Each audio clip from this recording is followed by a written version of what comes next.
Hello বন্ধুরা, তোমরা সবাই কেমন আছো?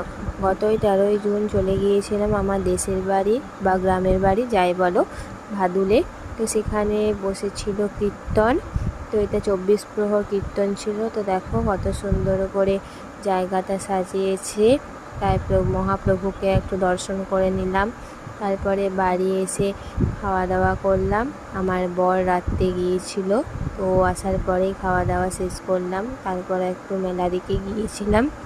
অন্যান্য বছরের তুলনায় এবছর খুবই সুন্দর বসেছে, মেলাও বসেছে, আর এখানে যাত্রাপালাও হচ্ছিল। তো প্রচুর ভিড় ছিল।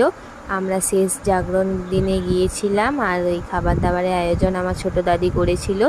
তো দেখো ওখানে বেশ কিছু আমি কিনিনি।